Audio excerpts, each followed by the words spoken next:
nag-comment, nagsisinungaling ka daw.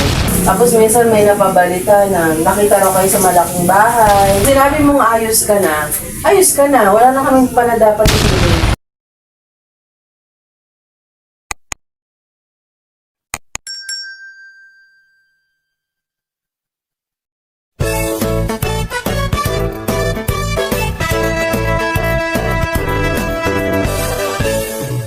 LB Plus Family! LB Plus Family! Plus Family! Plus Family! Plus Family! LB Plus Family! Plus Family! Yeah! LB Plus Family! LB Plus Family!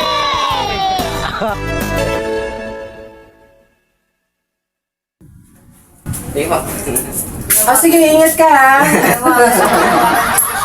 Kaya muna ako na. Ang kaldero na gamitin ko. Kasi alam kong, nakabawi. Hindi mo ito. Ay, sorry naman. Mapapatawad mo ba ako na? Teka lang. May naman ako dito. Ayaw Nainitan ka kasi naka-jacket ka. Talay na ako dyan. Kaya nga, tanggalin mo muna ah.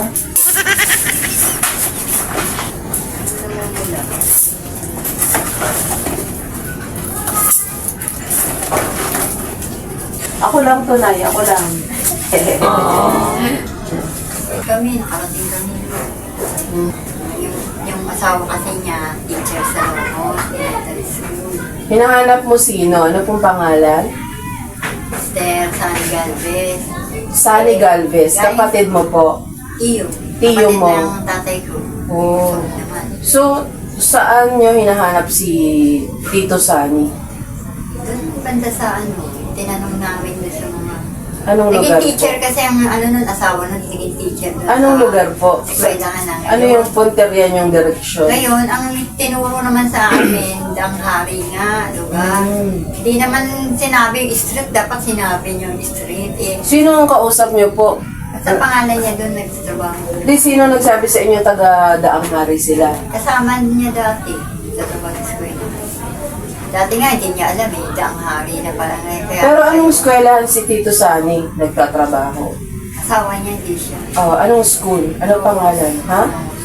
Ongos Elementary?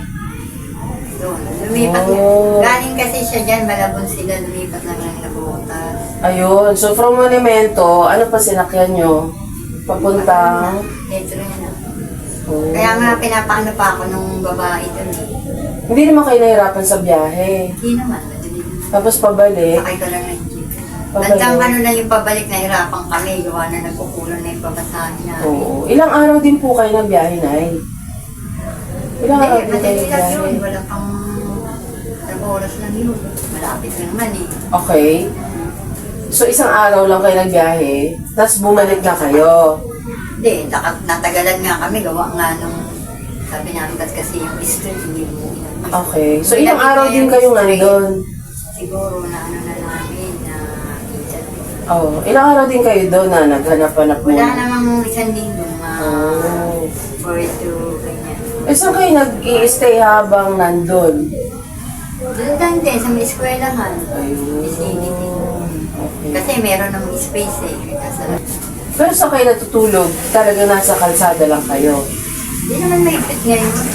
Pero totoo ba, Nanay, yung mga nababalitaan namin na sa kalsada kayo natutulog, tapos minsan may napabalita na nakita raw kayo sa malaking bahay.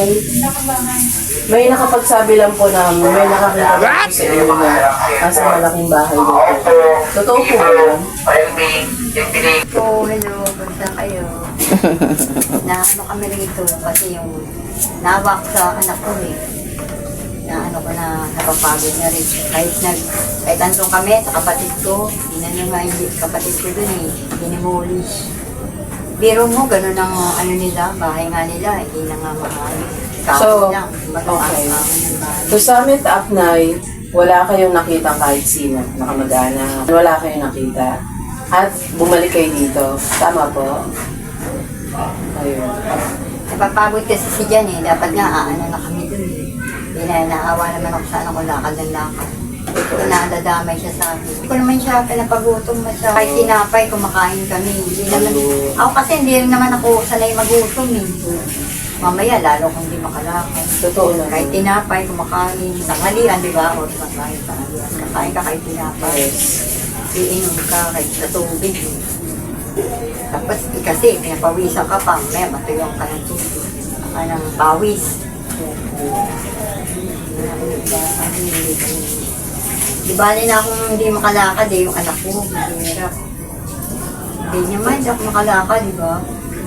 Nagreklamo na rin siya sa inyo na, Nay, nahihirapan na ako, gano'n. Sabi niya siya. Hindi naman sa nahihirapan, sabi niya, na ano, katulad kagabi, sabi ko, ipinapaiwan nga ni Kuya Buddy kasi nga, siya, nag-aaral pa siya. Sabi ko, hindi ko kasi siya maiwan. Hindi ko pa kasi siya naiiwan. Wala naman sa kanya talaga magbantay. Hindi naman nila kabisado anak ko, di ba? Alam mo nga nila, wala pa siya sa gustong isip. Ay, bata pa siya. Tsaka ano yan eh, kumbaga, late bloomer siya, kahit yung kaalaman niya. Parang ano, di ba? May 90 ka na sa akin. Hindi wala naman silang alam. Sa'yo ko nga sinabi yung mga accident na malay mo, pag pina-expect yan, may diferensya pala siya, may sugat siya sa ulo, hindi nakita, ganyan. Hindi ko pa siya napacheck up. Kaya bigla na lang yung sugat nila, masaktan pa nila, di ba? Ako, na-incident ko, anak ko, hindi ko talaga pinapalo niya. Kaya minsan, ako na nga nahirapan sumigaw eh. Di ba rin ako ang mahirapan na sumigaw. Iwas talaga akong masaktan siya kasi baka ako rin ang mag-guilty. Hindi, totoo naman yun mga ka-farms, no? Yung mga sinasabi ni nanay, mahirap i-judge kasi wala tayo sa sitwasyon kung kailan nangyari noon. At pinapaliwanag niya sa atin, pinapaalam niya para alam natin kung paano natin i-handle si Jan. Just in case mangyari na may pagsumpong na maganap na hindi natin naasahan. Valid po yung sinasabi ni nanay. Kaya papakinggan natin si nanay at huwag naman tayo maging judgmental mga ka-fams, no? Sa ibang mga nakakapanood kay Nanay Gina.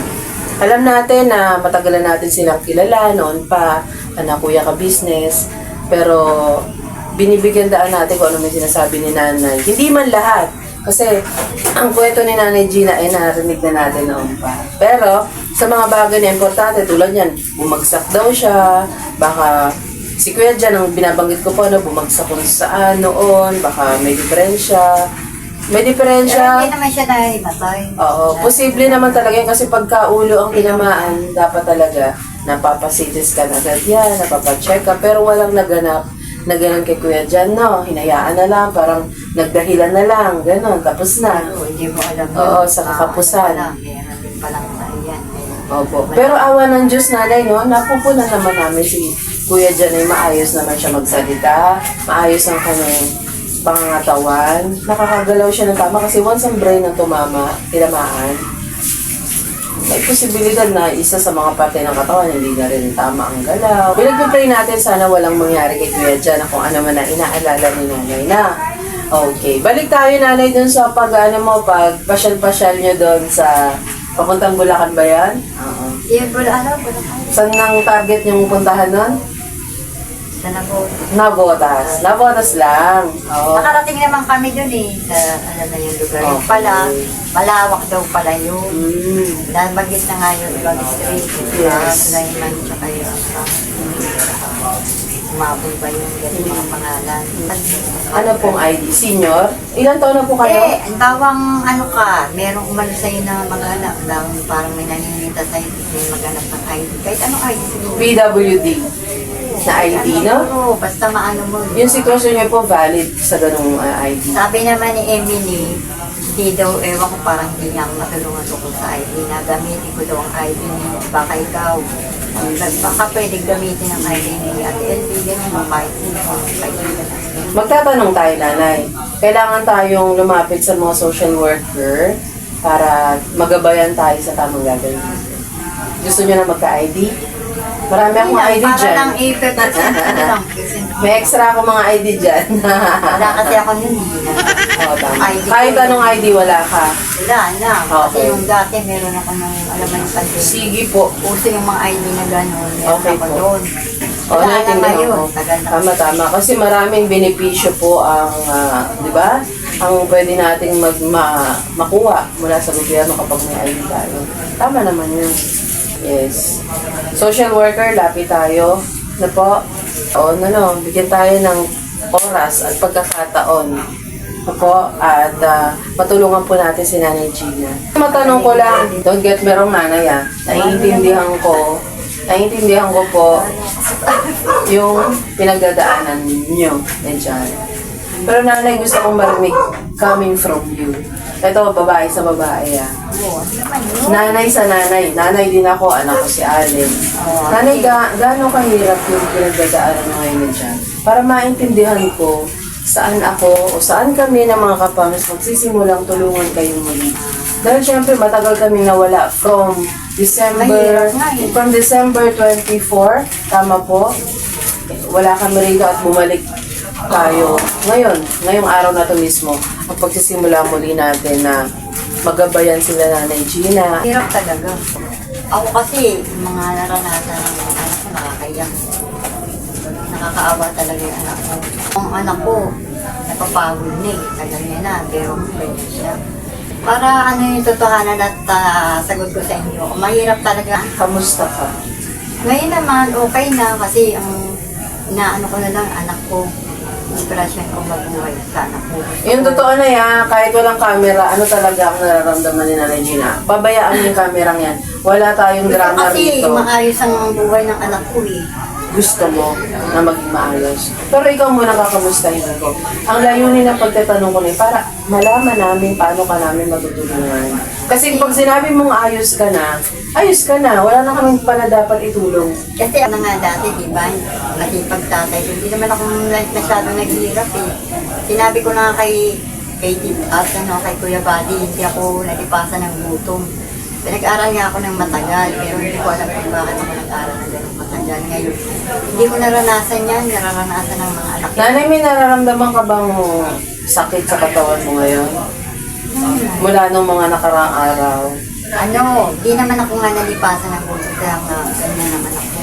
Okay. Si Jan, kamusta po si Jan? Gutom. Opo, kamusta naman si Jan?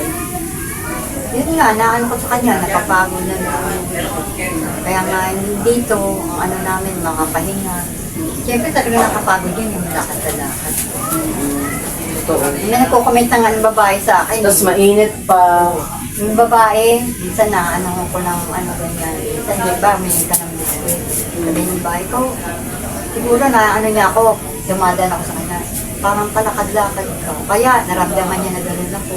Gano'n ang comment sa akin, hindi ko naman naasahan. Parang kilala ako ng babae. Hindi kasi natin hawak yung mga reaksyon ng iba't ibang tao. Iba-iba kasi, parang kamay natin yan. Ang kamay natin magkakasama yan pero iba-iba. No?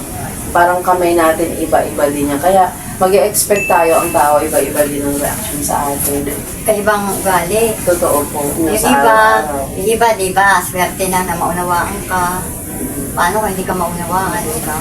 Ang tanong din ako sa'yo. Sige po. Sino kaya ang nagbibigay ng unawa sa tao? Di ba, hindi pa rin pa yung iba naman ang ano ba, magkaiba bang intindi sa unawa?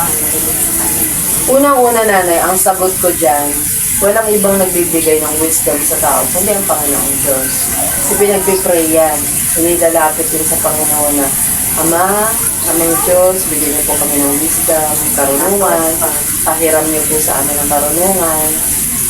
Bilang tao naman na nasa lupa ka pa, nandyan yung opportunity mo na makapag-aral ka o hindi, dalawang bagay, no?